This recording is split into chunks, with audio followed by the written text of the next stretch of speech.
today. I've got two of the Somms from the Somm team, and actually two of my closest friends in this weird wine business.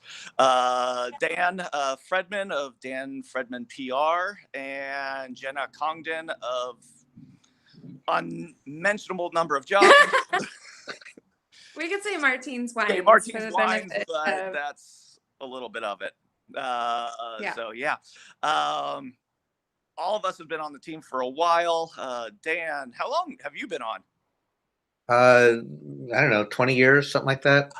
So the original one. It seems, I think I started around the 5th or 6th, so count back, maybe 15 years. Yeah, right. And I think, Jenna, you've been on 5 years now? Yeah, I think 4 years. And then I used to, when I worked for Tally, it was still like WOPN was a part of the Tally campus at the time. Like the little attic in the Rincon Adobe was where the WOPN offices were. So I did a lot of volunteer work for WOPN when I worked for Tally, also for World of Pinot. So you're just one-upping all of us and saying you were the original. No. That's funny.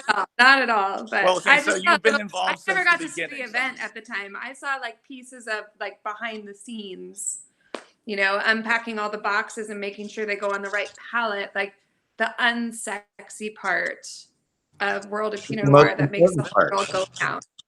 The unsexy part that we still have to do anyways. Mm-hmm.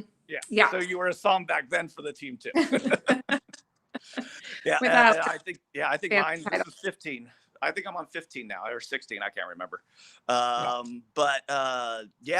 So we're still we're done with the box. Box is all full. We've got 12 wines coming in to be shipped out in March for all of you partaking in the box for this year. 120 boxes. I think we're down to like less than 20, maybe a little bit more, somewhere there. We're right. We've sold pretty close to 100 at this point. So we're doing really, really, really good on this. And right now, $600 for, $800 worth of Pinot. And you both did your super best to get that nice retail value for us. So Jenna, you brought in the Letty and the German Riesling. Can you tell us a little bit about both of those?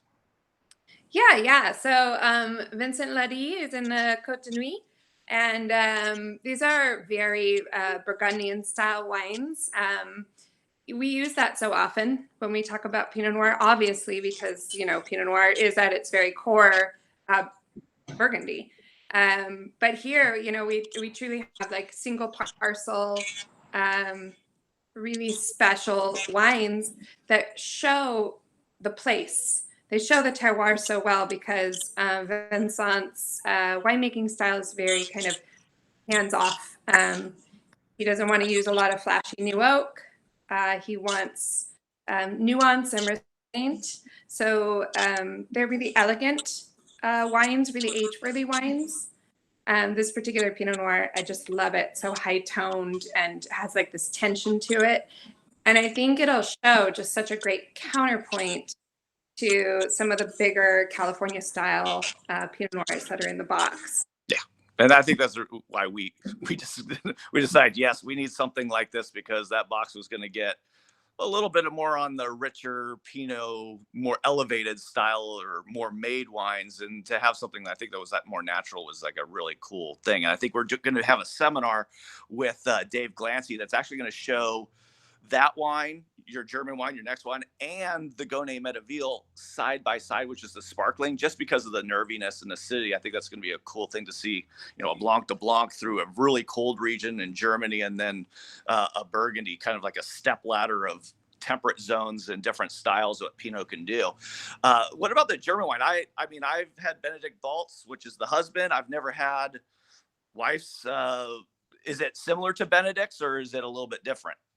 It's similar, but it's different soils. So Benedict's vineyards are all on red sandstone that are really, really interesting soils. But Julia's vineyards are a little bit different. You're in the R for Julia Bertram. That is the name of the winemaker, and her husband is Benedict Baltz. So they are just like a husband and winemaking team of northern Germany. for Pinot Noir. It's a tiny region in the R. We're talking 560 hectares. And, you know, she has a tiny 11 sites, basically. It's 6 hectares that she farms. So these are, again, kind of a little bit more on that red fruited style of Pinot Noir rather than the darker fruited style. A little bit of nerviness and tension. These are new releases too, the German wines. So I am going to suggest that people decant these, the Bertram, the Handwerk, as it's called. It's a, you know, it's very like traditionally German. It's Spätburgunder. It's not Pinot Noir, even though it's the same. But yeah, but they, I mean, we just got them in. We just shipped them over from the East Coast. We brought over exactly the same number of bottles that are going into these cases specifically for the WOPN box. So it's a pretty special opportunity. Yeah, that's some good luck right there. Thanks. Dan, you brought us with PR, Dan Fredman PR. You get to work with a lot of wineries. I mean, you've worked with Tally, you've worked with, you know, Trombetta, which is also in the box, and you kind of brought Trombetta into WOPN originally, and now they're kind of running a pretty good show up there. And, you know, with Erica kind of doing work with Cirque and stuff now, that's she's a coming brand. all of this. She's working with O'Connell, a winery called E Street. She's kind of all over. She got into this through Paul Hobbs, actually. Her mom, Ricky, used to work for Paul, ran sort of the back of the house and handled and all the winery stuff. And so it turned into a thing where as Erica grew up, she was exposed to Paul and hanging out a lot with being able to work harvest and things. And so it really, she learned on the job, but then went to Cal State Fresno and got the degree. But she's working with Trombetta, of course, and Fendler as well as the chief winemaker. Really great wines. 2013 got a little age on it. It was the last vintage that she did working with Paul. Great fruit, great flavor, and pretty elegant. And in a, you know, working out of Gap's Crown, which is probably the best vineyard in Sonoma County, and particularly in the Petaluma Gap area. And it's an AVA. Well, yeah, she and Erica and Ricky were very involved, Ricky in particular, in getting the AVA, the Petaluma Gap AVA, set up and working and official. And Eric has been the president for the last 3 years, in addition to, you know, 8 other winemaking jobs. And just really great stuff, great people. And Trombetta wines have been consistent. They age. They're really trying to get wines that will age and will evolve in the cellar and really reflect what the Petaluma Gap is about. Yeah, and that's the cool thing, because she offered up an older vintage, a 2013, the Gap's Crown, for the thing. So we'll see just how well it's doing. You know, what would that be? Probably like 5 years in bottle. So yeah, I mean, to see a 5-year-old Pinot, where most of these Pinots are fresh right out of the cellar right now, to have something with a little bit of age might show really, really nicely. It makes a difference. Yeah. And then Levantine Hill before all this was, you know, obviously a brand new brand to me. I had never heard of it, and just did a little research and saw how kind of really big in Australia they are. Tell us a little bit about that, because it's a unique one. Yarra Valley is a kind of an up and coming for lots and lots of things. So well, it's been up and coming for 30 years. Yeah, but like market-wise. Over here. It's cool climate Australia, and having worked a lot with Oz wines, we tend to think of Australia as, you know, big wines, bold, brassy. And the Yarra Valley is all about elegance and finesse and just real sort of more old world influence than new world. And these wines in particular are very much like that. And in fact, I noticed on the box it lists it as being the 2018. We actually have the 2016 that we're supplying for this. And the winemaker is getting with Paul Bridgman, who grew up in the Yarra Valley. He's done 22 vintages thus far in the Yarra, but he's also worked with Don Louis Chave. He's worked in Washington State where on his off hours he was playing in grunge bands. It was 10, 20 years ago. And he was working various places around Yarra and wound up at Yarra Uring after Dr. Bailey Carotis passed away, which is pretty amazing. I mean, if you're talking the benchmark winery in Australia, it would, it's been Yarra Uring for a long time. Yeah. So here's Levantine Hill, which is just up the hill from Yarra Uring and trying to make a similar statement. But it's not making a statement with wines that are big and over the top. It's wines that reflect what the vineyard, the soil, the climate, and that's been the main thing. I was just tasting it in actually the World of Pinot Noir glass too. But I love the forest floor, the earthiness of this, and just the way that it's so elegant and feels so good on the palate. Just really beautiful wine. Yeah, when I tasted it, I felt that it was a one of the more balanced styles that I had seen out of all the ones I tasted.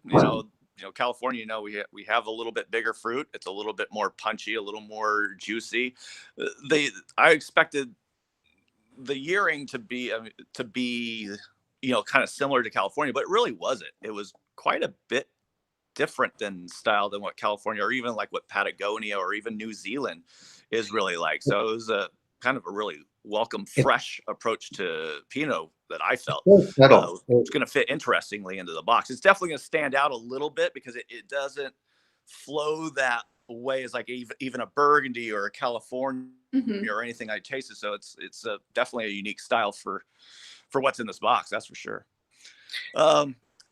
Yeah. Other than that, we have, just to kind of go over some other ones. I just got my sample of Four Graces. Thanks, guys at Four Graces. I'm going to try it today, even though I'm working to get ready for Super Bowl and for Valentine's Day. I'm going to give it a try, give it a confirmation. Four Graces up in Oregon. Well, we're actually having their top wine, the Doe Ridge Estate, in the box, which is generally a mailing list only type of situation. And we have some other ones like that, like the Brewer Clifton. I mean, probably my favorite Central Coast winemaker, Greg Brewer. In fact, the other night I was a little thirsty Thursdays with Eric Johnson. Hi, Eric.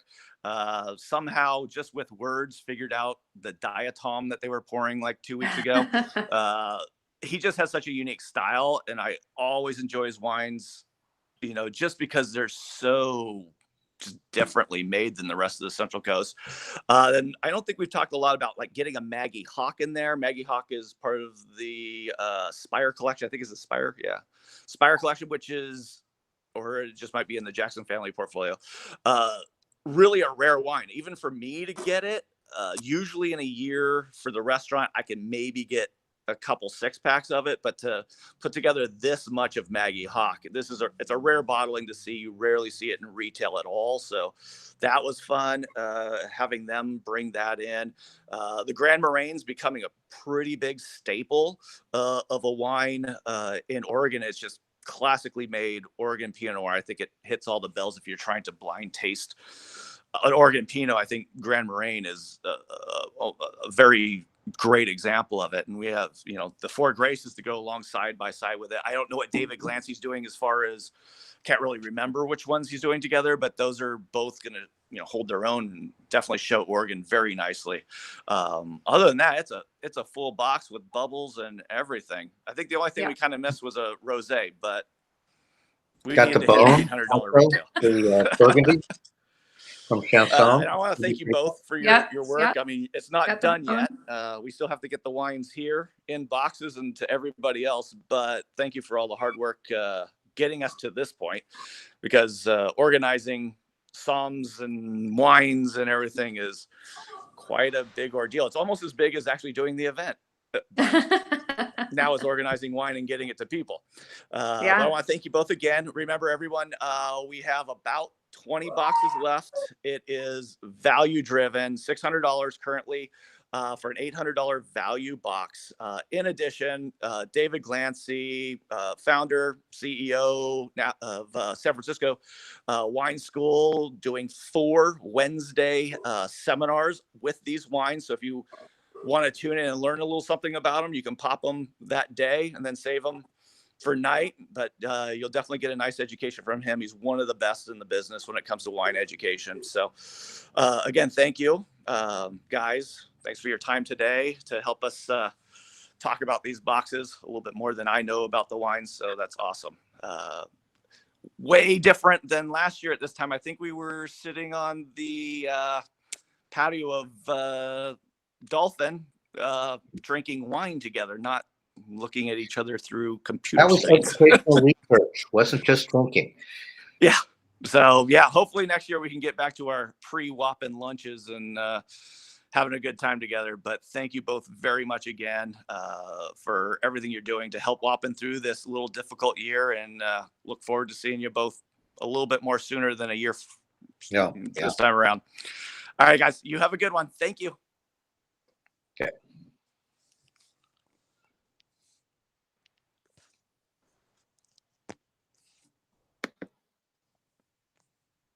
God, it won't go away. There it goes.